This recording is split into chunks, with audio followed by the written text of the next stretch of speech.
Desi Indian facts present, future and past by Nitin. मित्रांनो नमस्कार. आपल्या सर्वांचं YouTube channel Desi Indian facts मध्ये मी नितीन नाते अगदी मनापासून स्वागत करतो. मित्रांनो, काल आपण काँग्रेसने जी एक पत्रकार परिषद घेतली होती त्यावर चर्चा केली होती आणि आज 3 जून आज आपल्या भारताच्या एक महत्त्वाची संस्था निवडणूक आयोग त्याच्या चीफ कमिशनर आणि त्यांच्याबरोबर 8 लोक ह्या लोकांनी एक पत्रकार परिषद आज घेतली आणि ह्या पत्रकार परिषदेमध्ये त्यांनी व्यवस्थितशीर विशद केलं की कशा प्रकारे कुठल्या स्टेप्स इन्व्हॉल्व असतात, कसे इलेक्शन कमिशन काम करतं, कसे सगळे मतदानाची टक्केवारी घेतली जाते, कुठल्या अडचणी आणि कुठल्या प्रमाणात ह्या मतदानाच्या वगैरे सगळे व्यवस्थित प्रक्रिया पार पडली आणि ह्या सगळ्या गोष्टींवरती एक विस्तृत पत्रकार परिषद आज निवडणूक आयोगातर्फे घेण्यात आली. आज आपण त्याच पत्रकार परिषदेवरती चर्चा करण्यासाठी हा व्हिडिओ बनवत आहोत. तर मित्रांनो, आज 3 जून आणि तुम्हाला सगळ्याला माहिती आहे की उद्या 4 जून एक फार महत्त्वाचा दिवस आहे. आपलं जे लोकसभेचं निवडणूक मतदान प्रक्रिया जी पार पडली त्या मतदानाची उद्या मतमोजणी होणार आहे. त्याआधी ज्या कुठल्या शंका कुशंका आणि जे काही मळब निवडणूक आयोगावरती जे काही वाटत होते लोकांना ते सगळे दूर करण्यासाठी एक अतिशय महत्त्वाची पत्रकार परिषद आज पार पडली आणि ही पत्रकार परिषद निवडणूक आयोगाने आयोजित केली होती. या पत्रकार परिषदेमध्ये एकूण 8 जणांनी निवडणूक आयोगातर्फे सहभाग घेतला होता, ज्यामध्ये राजीव कुमार जे चीफ इलेक्शन कमिशनर आहेत ते उपस्थित होते.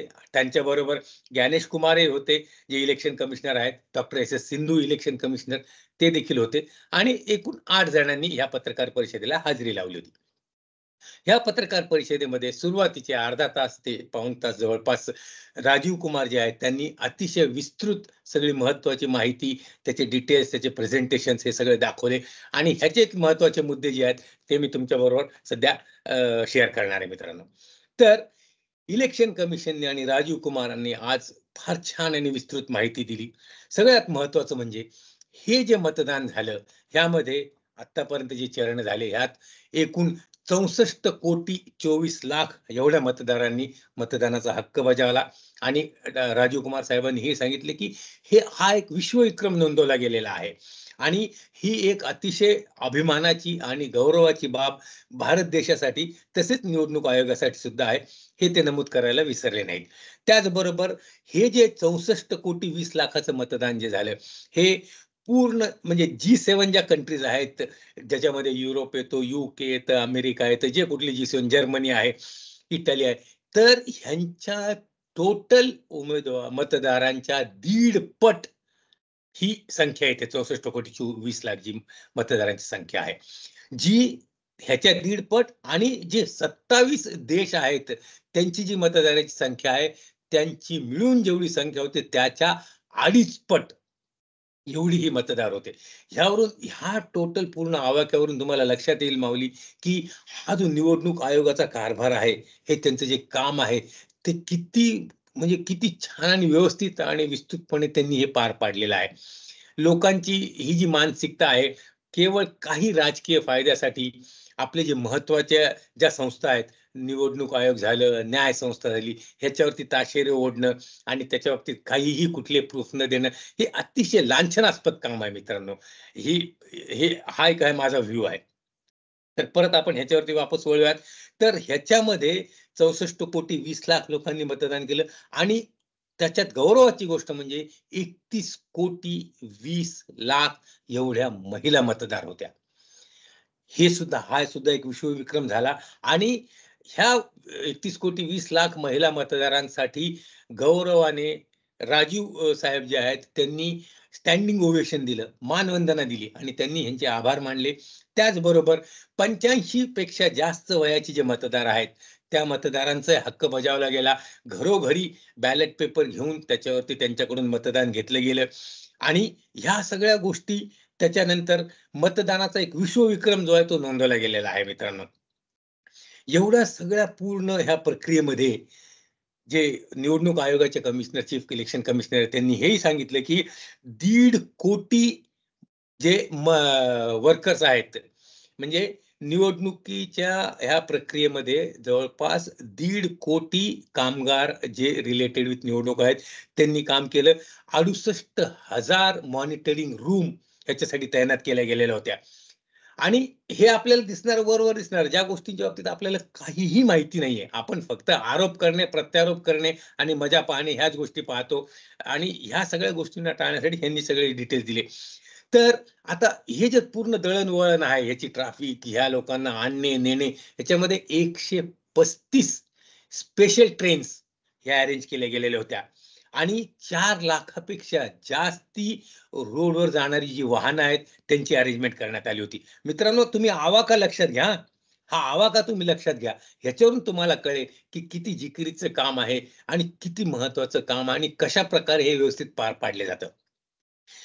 4 लाखापेक्षा जास्ती वाहनांची अरेंजमेंट केलेली होती आणि ह्या सगळ्या गोष्टींमध्ये अविरात, अहोरात्र न थकता आणि सगळी जिम्मेदारी समजून जे निवडणुकीच्या अधिकाऱ्यांनी आणि कामगारांनी जे काम केलं, त्यांचं देखील चीफ इलेक्शन कमिशनर यांनी विशेष कौतुक केलं.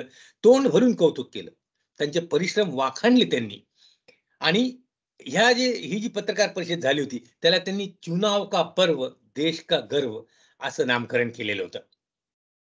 तर ह्याच्यामध्ये त्यांनी काही मग उर्दू शेरो-शायरी सुद्धा केली. वातावरण हलकं-फुलकं ठेवण्याचा देखील प्रयत्न त्यांच्यातर्फे करण्यात आला. एवढ्या पूर्ण प्रक्रियेमध्ये आता तुम्ही लक्षात घ्या मित्रांनो, 543 मतदारसंघ आहेत आपल्याकडे. एवढे मोठे 64 कोटी 20 लाख एवढे मतदार आहेत. एवढ्या सगळ्यामध्ये फक्त 39 जागी फेरमतदानाच्या घटना घडल्या. फक्त 39 जागी. त्याही 39 मध्ये 25 जागा ज्या आहेत त्या अरुणाचल आणि मणिपूरमध्ये होत्या. याचा अर्थ उरलेले जे 14 फेरमतदान झाले, ते पूर्ण बाकीच्या राज्यांमध्ये मिळून झाले.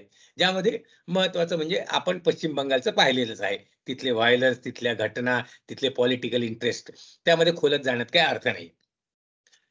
तर 27 राज्य अशी आहेत मित्रांनो, जिथे एकही फेरमतदान झालेलं नाही. याच्यावरून तुम्हाला लक्षात येईल, की किती व्यवस्थितपणे हे सगळं काम पार पाडण्यात आलं. त्यात त्यांनी आणखीन एक मुद्दा सांगितला तो म्हणजे जम्मू काश्मीरचा. जम्मू काश्मीरची अशांतता, तिथली इन्स्टॅबिलिटी ह्या सगळ्या गोष्टी आपण मागच्या 20-30 वर्षापासून बघत आहोत. जम्मू काश्मीरमध्ये ह्यावेळेस विक्रमी 58.58% एवढं मतदान झालं. ज्यामध्ये जम्मू काश्मीर व्हॅली जी आहे दरेखोरे त्याच्यामध्ये 51% एवढं मतदान नोंदवण्यात आलं.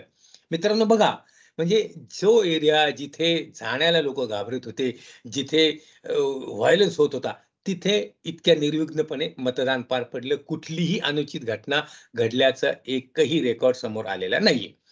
मग त्यानंतर 26 स्पेशल पोलिंग स्टेशन मणिपूरच्या बाबतीत आपण विचार करू. कारण की मणिपूर व्हायलन्स जो आहे तो मागच्या 3-4 महिन्यामध्ये फार गाजला होता. अ, तिथे 26 स्पेशल पोलिंग स्टेशन्स बनवण्यात आले होते. सॉरी माफ करा. जम्मू काश्मीरमध्ये 26 स्पेशल पोलिंग स्टेशन्स बनवण्यात आले होते आणि मणिपूरमध्ये 94 स्पेशल पोलिंग स्टेशन्स बनवण्यात आले होते. ते 10 त्यांचे जे 10 जिल्हे आहेत त्यांच्यामध्ये 94 पोलिंग स्टेशन बनवण्यात आले होते.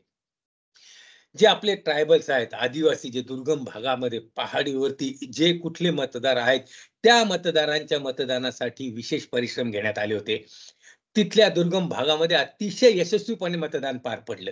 हे सगळे जे आहे ते मानाचे तुरे हे शिरपेच्यामध्ये मानाचे तुरे आपण म्हणायला हरकत नाहीये निवडणूक आयोगाच्या. आणि त्यांनी हे सांगितलं, की ह्या सगळ्या प्रक्रियेमध्ये बऱ्याचशा एजन्सीज, बरेचसे सेलिब्रिटीज ह्यांनी विनामोबदला मदत केली. म्हणजे लोकांमध्ये किती इंटरेस्ट आहे, ह्या सगळ्या गोष्टी ज्या आहेत त्या अतिशय व्यवस्थितपणे पार पाडल्या जाव्या, निर्विघ्नपणे पार पाडल्या जाव्या. यासाठी लोकांमध्ये, एजन्सीजमध्ये सुद्धा खूप इंटरेस्ट दिसून आला, असं त्यांनी सांगितलं. ज्यामध्ये IPLचे जे मॅचेस आहेत, त्या IPL मॅचेसमध्ये ठिकठिकाणी मतदानाच्या बाबतीतले, बाकीच्या गोष्टींच्या बाबतीतले स्लोगन दाखवले गेले. त्यानंतर सचिन तेंडुलकरांचं खास करून नाव घेण्यात आलं. सेलिब्रिटीजच्या बाबतीत दाखवलं गेलं. रेल्वे, दळणवळणाची साधनं, त्या सगळ्यांनी खूप खूप मदत केली आणि ती विनामोबदला मदत केली मित्रांनो. त्यानंतर जे आपले दुसऱ्या देशांमध्ये जसा मी आहे, माझ्यासारखे अनेक देशांमध्ये आपले भारतीय मतदार विखुरलेले आहेत. तर त्यापैकी 23 वेगवेगळ्या देशांमधून मतदार जे आहेत, ते ह्यावेळेस मतदान करण्यासाठी हिरिरीने आले. ते हिरिरीने आले, ज्यामध्ये गुजरात, महाराष्ट्र, दिल्ली, उत्तर प्रदेश, केरळ ह्यामध्ये प्रामुख्याने हे जे दुसऱ्या देशातून, आखाती देशातून, युरोपियन देशांमधून, कॅनडा वगैरे ह्या सगळ्या देशांमधून येणाऱ्या लोकांचा भरणा होता. असे 23 देशांमधून लोक आले आणि त्यांनी मतदानाचा हक्क बजावला. पश्चिम बंगाल वगळता कुठेही मेजर व्हायलन्सच्या घटना ह्या घडल्या नाहीत. आणि ओव्हरऑल जो खर्च आहे मित्रांनो, ह्या निवडणुकीमध्ये खूप खर्च झाला. हे एक उहापोह करण्यात आला, फार खर्च झाला, फार खर्च झाला. तर ह्याच्यावरती निवडणूक आयोगाचे जे चीफ इलेक्शन कमिशनर आहेत त्यांनी सांगितलं की 2019 मध्ये ज्यावेळेस हे इलेक्शन झाले होते त्यावेळेस 10,000 जवळपास 13,475 कोटी इतका खर्च पूर्ण टोटल निवडणूक प्रक्रियेला आला होता. मात्र ह्यावेळेस तो 10,000 कोटी इतका मर्यादित झाला, म्हणजे 3,475 कोटी इतका कमी झाला 2019 पेक्षा. आता तुम्ही अंदाज लावा मित्रांनो या सगळ्या गोष्टींचा. हा का कमी झाला, काय नाही त्याच्यावरती पण आपण पुढे येऊच. ह्यावेळेस फ्रीबीज, दारू वाटप, पैसे वाटप ह्या ज्या महत्वाच्या घटना होत्या, ज्या आधीपर्यंत खूप प्रमाणात व्हायच्या, ह्याच्यावरती बऱ्यापैकी अंकुश लावला गेला, खूप लगाम लावला गेला आणि काही थोड्याफार घटना वगळता ह्या घटना समोर कुठेही आल्या नाही, दिसल्या नाही आणि झाल्या देखील नाहीत. हे देखील त्यांनी नमूद केलं. त्यानंतर जे कम्युनिकेशन आहे मित्रांनो, कुठलीही गोष्ट जसं तुम्ही प्रोजेक्ट घेताल कुठलाही, तर कुठलीही गोष्ट जी आहे ती व्यवस्थितपणे, निर्विघ्नपणे आणि इन द शेड्यूल जर पार पाडायची असेल, तर त्याच्यामध्ये सगळ्यात मोठा महत्वाची जी भूमिका जी बजावते ते म्हणजे कम्युनिकेशन. तर हे communication up to the root level पूर्ण कामगारांमध्ये इतकं व्यवस्थित आणि स्ट्रॉंग होतं आणि त्याला बिल्टअप करण्याचा इलेक्शन कमिशनरनी खूप चांगला आणि यशस्वी प्रयत्न केला. ह्यामध्ये त्यांनी एक 5 महत्वाचे यम सांगितले. जे 5 महत्वाचे यम म्हणजे त्याच्यामध्ये muscle power, media power, MCC, misinformation आणि आणखीन एक असे 5 यम वरती त्यांनी भर दिला. त्याच्यामध्ये एमसीसीच्या बाबतीत त्यांनी सांगितलं म्हणजे त्याच्यात जवळपास 495 मेजर कंप्लेंट्स आल्या. म्हणजे 495 पैकी 90% जे ते रिझॉल्व्ह करण्यात यश आलं इलेक्शन कमिशनला. मित्रांनो, एवढा मोठा देश, 180 कोटी लोकसंख्या, 543 मतदारसंघ, पूर्ण विखुरलेला विस्तृत प्रदेश आणि ह्याच्यामध्ये तुम्ही ह्या गोष्टींकडे बारकाईने लक्ष द्या. माझी विनंती आहे तुम्हाला. ह्याच्यावरून तुम्हाला त्यांच्या कर्तृत्वाचा आणि त्यांच्या कामगिरीचा आवाका जो आहे ना तो लक्षात येईल.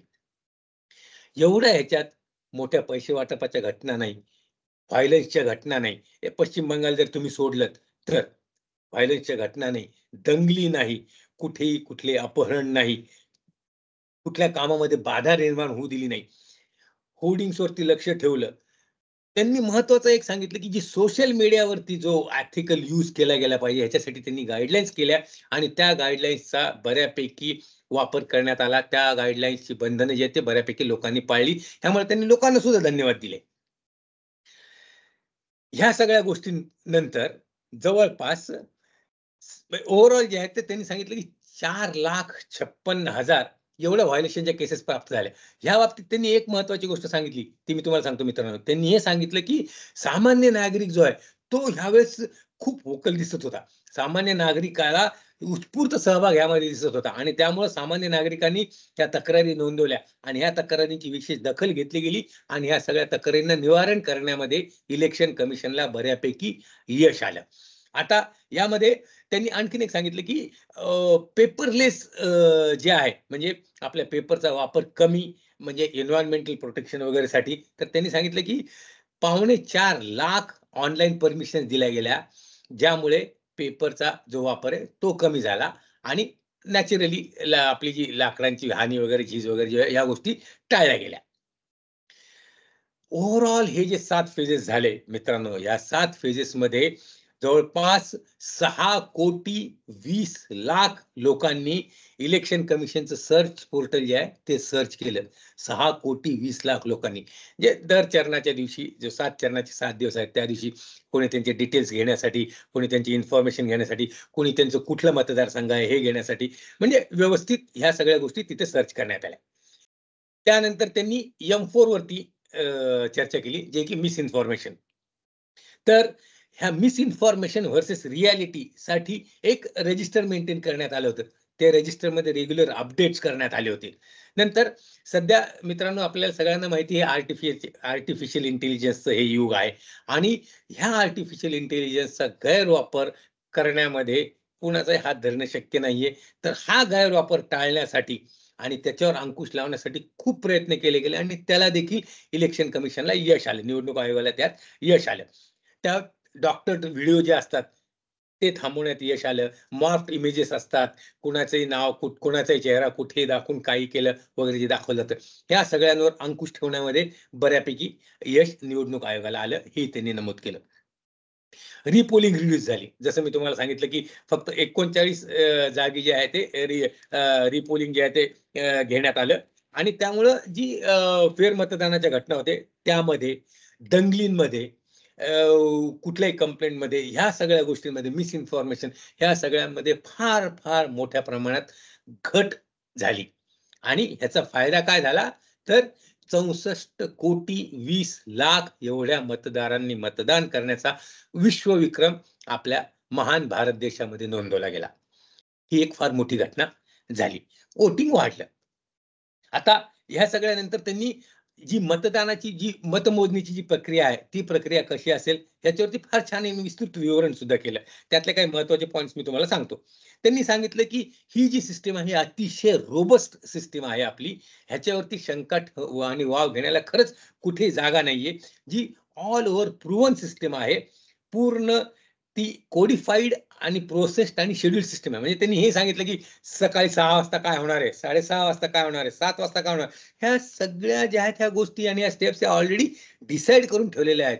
कोडिफाईड आहेत, शेड्यूल्ड आहेत आणि त्याप्रमाणेच ही मतमोजणी होणार आहे. तर जवळपास 10.5 लाख बूथ ह्याच्यासाठी तयार करण्यात आलेले आहेत. जेवढे हॉल आहेत त्या प्रत्येक हॉलमध्ये 14 टेबल्स ठेवण्यात येणार आहेत. प्रत्येक टेबलवरती पोलिंग एजंट्स असणार आहेत.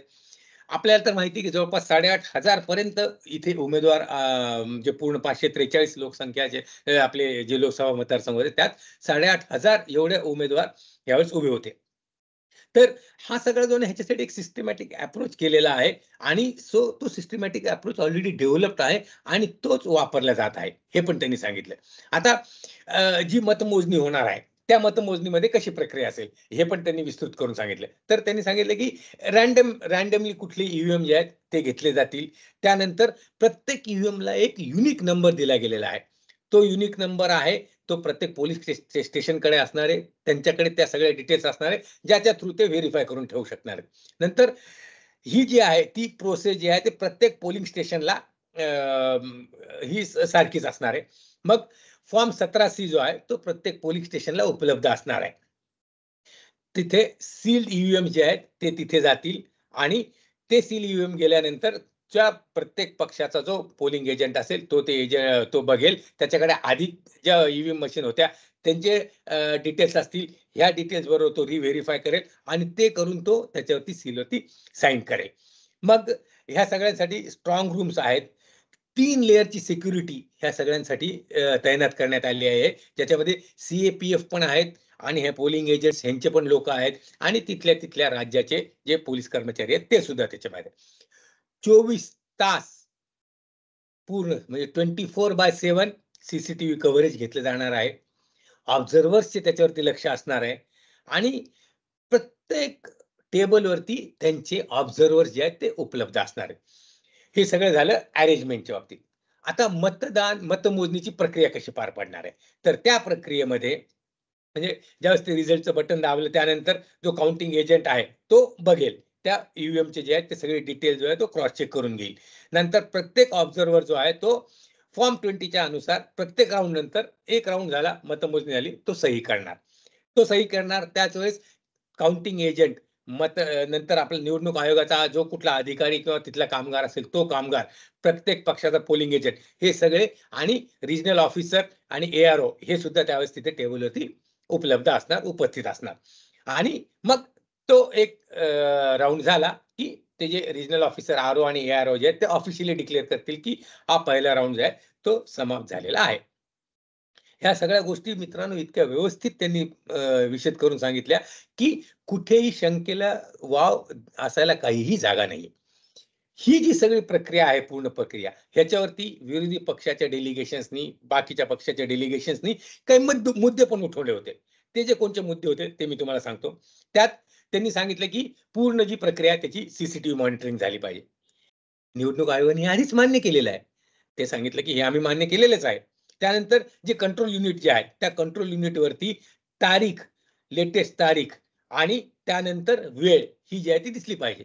ती दिसणारच आहे. हे पण निवडणूक आयोगाने मान्य केलंय. वरती जे मी तुम्हाला आता सांगितलं होतं त्यामध्ये हे सगळं विस्तृत जे विवरण ते त्यांनी दिलेलंच आहे.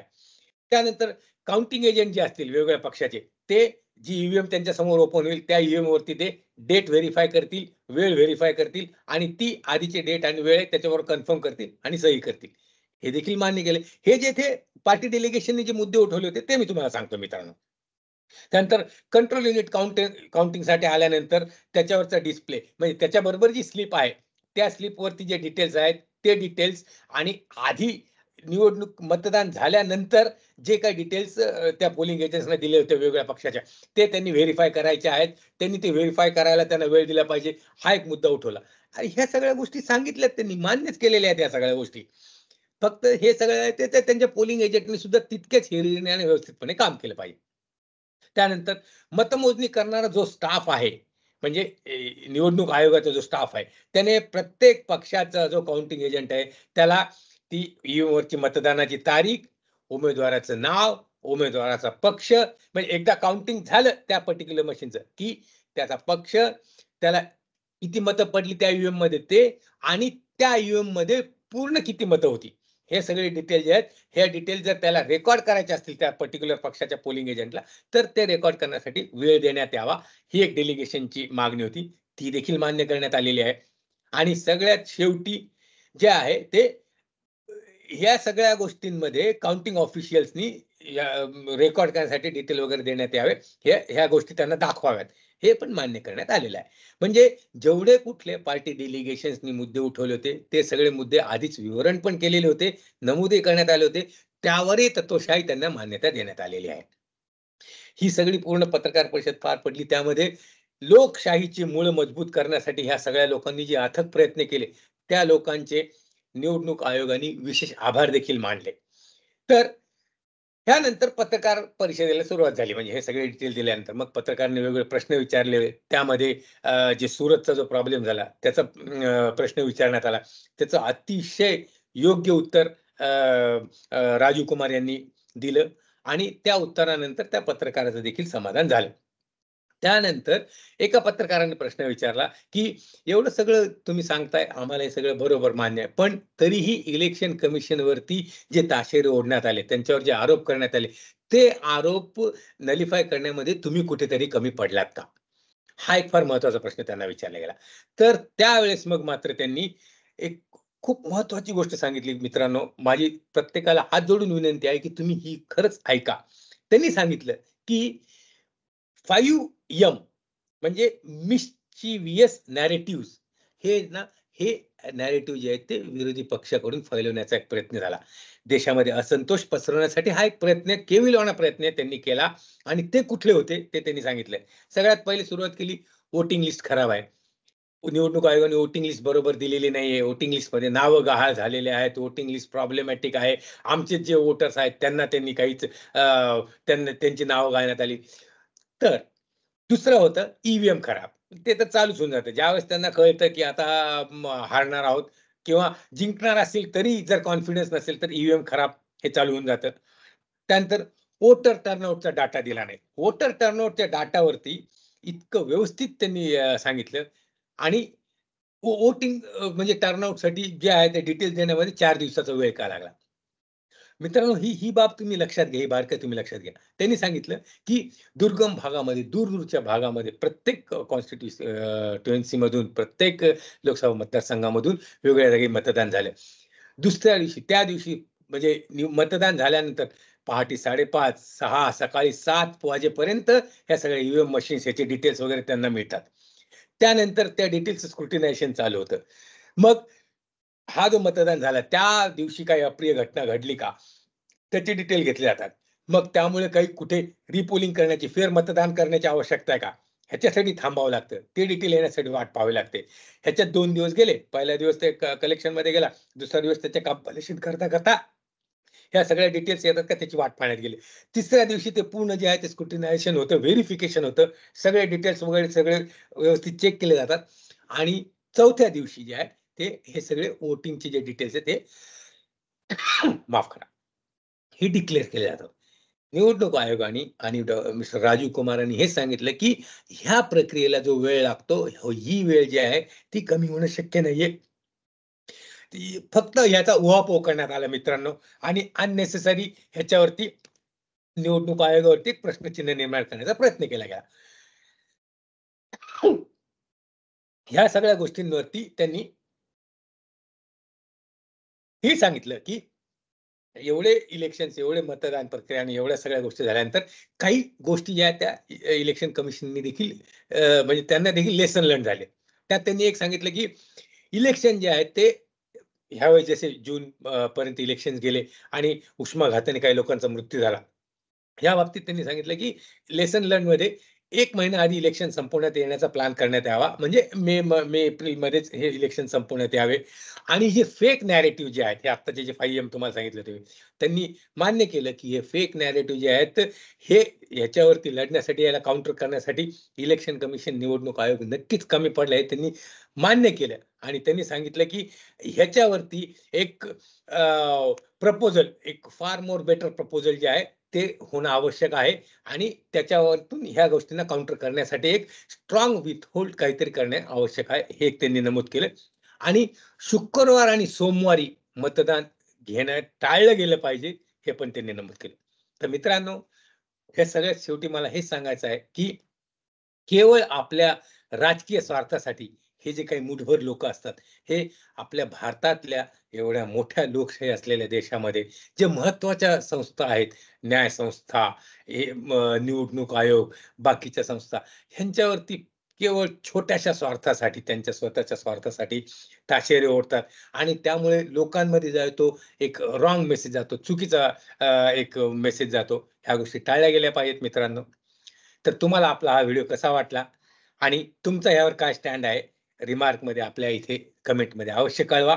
हा व्हिडिओ जर आवडला तर लाईक करा, मित्रांना शेअर करा आणि आपलं चॅनल सबस्क्राईब करायला विसरू नका मित्रांनो. धन्यवाद. Thanks for watching the video. Please press like and comment on this video.